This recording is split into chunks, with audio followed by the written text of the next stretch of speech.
Bonjour, bonsoir, chers amis, chers compatriotes. Nous vous disons merci encore de votre temps ici sur le Congo est à nous.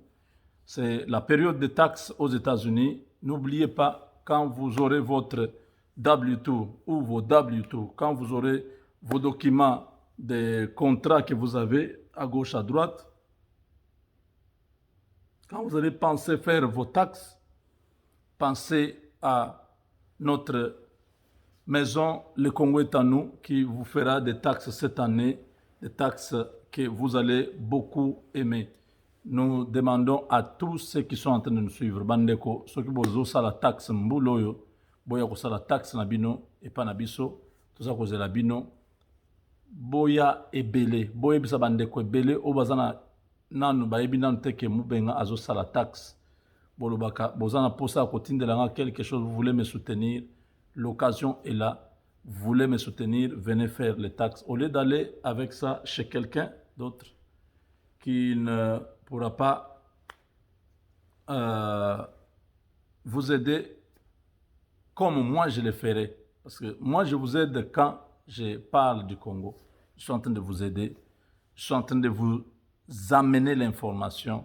Je suis en train de consacrer mon temps pour parler de la RDC. Donc, c'est déjà une relation qui fait que vous, en tant que frère, vous pouvez me faire confiance, amener vos taxes chez nous au lieu d'aller donner à une autre personne qui ne pourra pas t'aider. Vous amenez chez un Nigérian, vous amenez chez un Mexicain parce qu'il est dans le coin de votre avenir. Les taxes, partout où vous êtes, vous pouvez le faire. Vous n'avez pas besoin d'aller faire seulement dans la ville où vous habitez. Non. Vous pouvez le faire, vous m'envoyez seulement vos données de taxes. Je vais faire ça et je vais vous communiquer ce que vous êtes à mesure de gagner.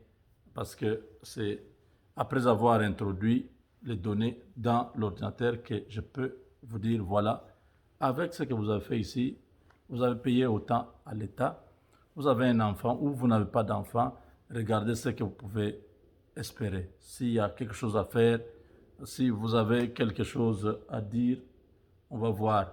Tout doit se faire dans la légalité. On ne pourra jamais faire quelque chose du genre, non, je vais te donner encore même 4 000 dollars de plus sur ce que tu dois gagner pourvu que toi tu me donnes autant. Nous, on ne fait pas ce genre de choses. Nous vous aidons à faire ce qu'il faut. Vous allez nous payer juste pour notre travail. On se limite là, on ne va pas faire des choses. Oh, vous voyez, je vous ai aidé à avoir autant. Maintenant, donnez-moi autant. Non. Donc voilà, chers amis, aux États-Unis, c'est la période des taxes, j'insiste, parce que ça ne prend pas beaucoup de temps. Au mois d'avril, ça sera fini. Et ceux qui ont besoin d'un avocat, n'hésitez pas, mon numéro, c'est de 214 641 66 42. Pour ceux qui veulent m'appeler ou m'envoyer des choses pour la politique, envoyez-moi au numéro 972 891 09 76. Je répète, plus 1 972 891 09 76. Là, c'est peut-être vous êtes à Likasi, vous êtes à Rutshuru, vous êtes à l'île Djoui, l'île du côté du sud Kivu là-bas. Si vous êtes en dehors des États-Unis, mettez plus 1 972 891 09 76. Voilà, c'est fait. Il y a le président de la République qui vient de terminer son entretien avec son homologue égyptien. En Égypte, Tshisekedi a été accueilli comme un roi. L'Égypte a vraiment marqué notre président par l'accueil combien spécial. Déjà vers 21h, le chef de l'État est arrivé au pays des pharaons et là-bas, il a été accueilli à l'aéroport par un membre du gouvernement qui a été dépêché pour la cérémonie. Et ce qui est particulier est que à l'aéroport, on a remarqué que le garde d'honneur de l'aéroport avait arboré la couleur nationale de la RDC, ce qui était une marque de considération. Regardez, vous voyez, ils ont porté les couleurs de la RDC, ce ne sont pas des Congolais.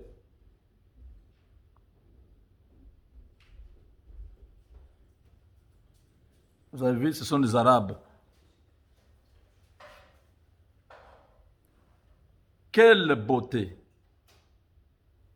Avec le drapeau congolais, ils ont porté une tenue qui a les couleurs de la RDC. Je ne sais pas s'ils le font toujours pour tous les présidents qui visitent le pays des pharaons. Mais Al-Sisi a tenu à honorer le prochain président de l'Union africaine,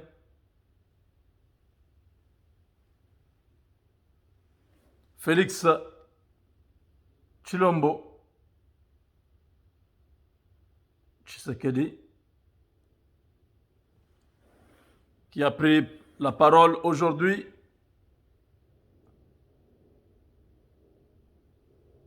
avec son homologue éthiopien. Ils se sont vus plusieurs fois déjà. À Sochi, ils étaient ensemble. Au sommet de l'Union africaine, ils étaient ensemble. Ils sont en train de passer la garde d'honneur bien habillée en couleur nationale. Quelle harmonie!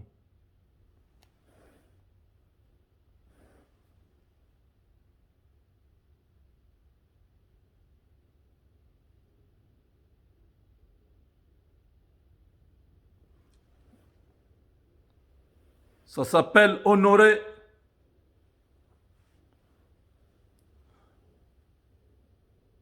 son invité.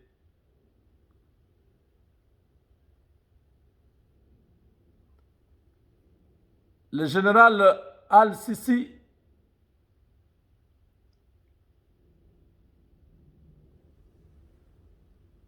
a vraiment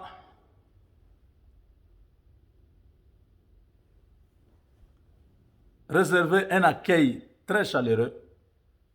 Vous savez pourquoi? Parce qu'il n'y a rien pour rien. L'Égypte convoite plusieurs secteurs en RDC. Un fonds de souveraineté a été mis à disposition pour accompagner. 400 millions, c'est juste la façade. Il y a beaucoup d'argent qui arrive. Beaucoup, je dis bien beaucoup. Plusieurs projets concrets, pas des gens qui viennent, oh nous venons avec les Allemands, et nous venons, non. Vous voyez là, c'est un président qui s'engage avec son pays. Il prend le fonds de promotion de l'industrie de la RDC à signer des accords avec des entreprises, des investisseurs égyptiens qui vont venir travailler dans plusieurs domaines. Ils vont construire les routes, qu'ils vont mettre les péages et tout ça. Vous savez, l'argent que FPI a reçu, l'argent qui a été dilapidé par les FPI, que tous ces kabylistes gardent, c'est beaucoup d'argent. Nous ne pouvons pas aller chercher 400 millions en Égypte. Mais bon, disons que nous n'en avons pas. Voilà pourquoi nous allons là-bas. Parce que nous-mêmes ne sommes pas sérieux.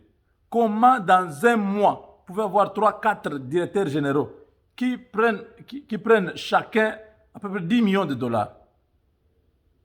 On apprend chez vous qu'il y a des gens qui détournent des millions, mais on apprend que vous allez dehors pour aller chercher les mêmes millions. Quelque chose, ça ne va pas. Il faut coincer tous ces responsables d'entreprise. L'argent est au Congo. 400 millions. C'est vrai qu'il y a beaucoup qui n'est pas dit parce que des fois, pour des raisons stratégiques, on ne peut pas tout révéler.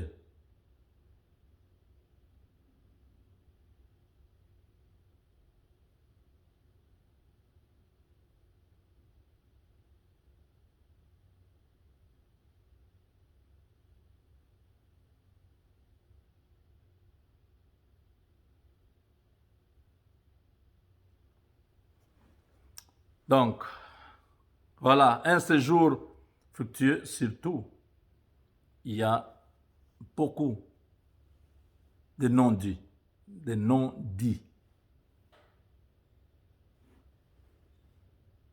L'Égypte est prête à pouvoir envoyer son armée en cas d'attaque de la RDC, en cas de menace de la RDC. L'Égypte, le président égyptien, a dit au président Tshisekedi qu'il peut compter sur l'Égypte. En cas d'attaque, en cas de déstabilisation de la RDC, l'Égypte, vous verrez des militaires égyptiens au Congo. L'Égypte, c'est le premier partenaire stratégique des États-Unis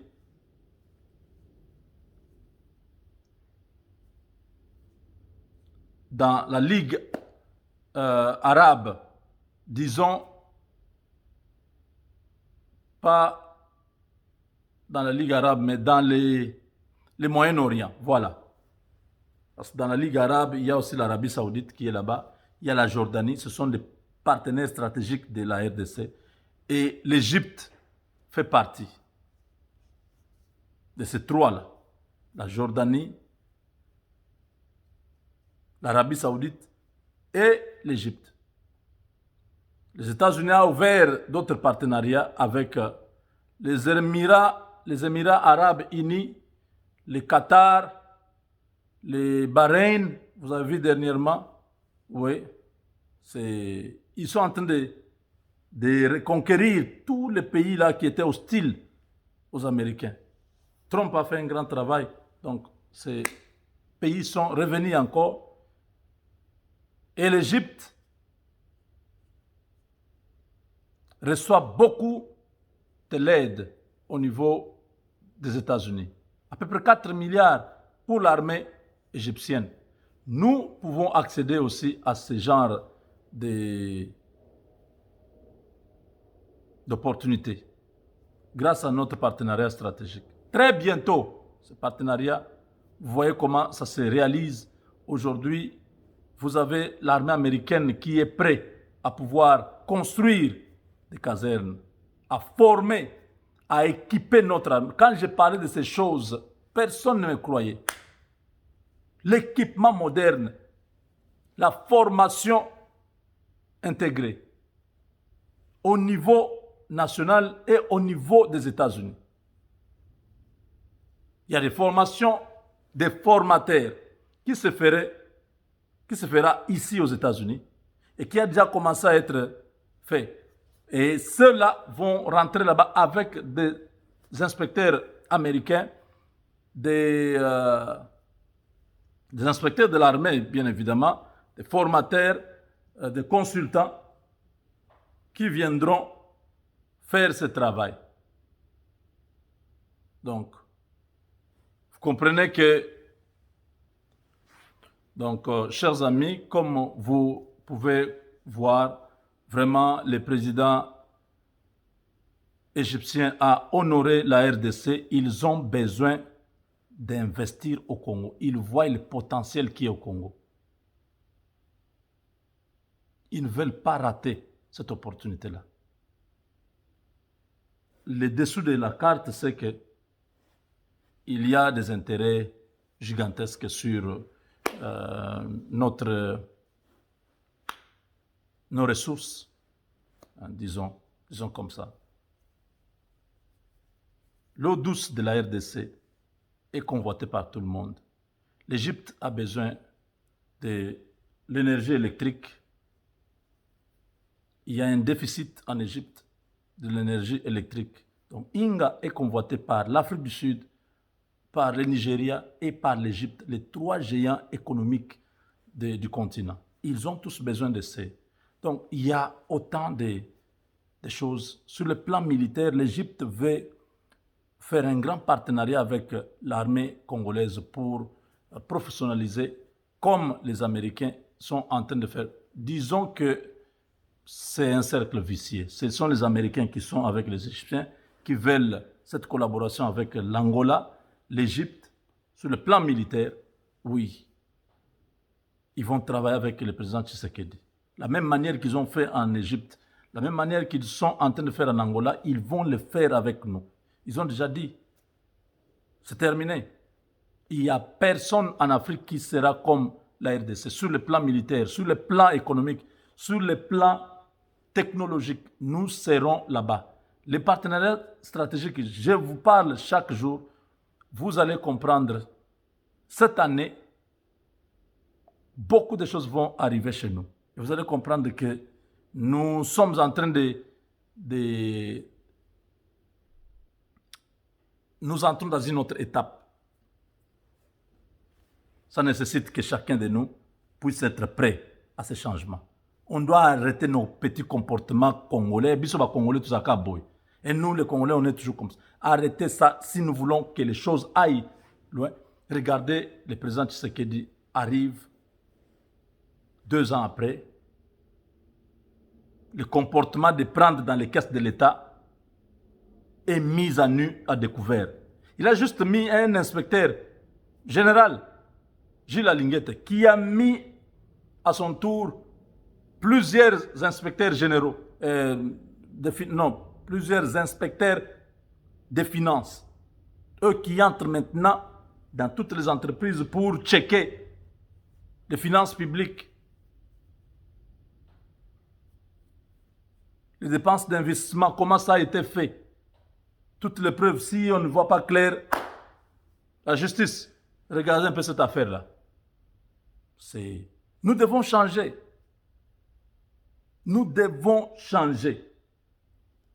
Il faut que le Congo soit respecté par tous. Ça doit commencer nous-mêmes les Congolais. Nos institutions doivent être respectées. La corruption, nous devons combattre nous-mêmes. Ce n'est pas le président, ce n'est pas une agence qui combat la corruption. Non, nous tous, nous devons combattre la corruption là. Tu vois un geste qui n'est pas bon. Quelque part, on est en train de donner à quelqu'un l'argent pour un service. Dénonce ça. Ça doit commencer entre nous. Et ainsi, nous allons sauver le pays. Nous allons libérer le pays. Vous imaginez la corruption peut faire entrer des ennemis du pays, des ennemis des Congolais, des ennemis du Congo dans le pays. C'est-à-dire à la frontière là, on corrompt les gens, ils prennent l'argent, ils laissent entrer une armée, ils vont nous détruire, non? La corruption est très dangereuse. Il faut combattre ça. Avec Dieu, nous vaincrons.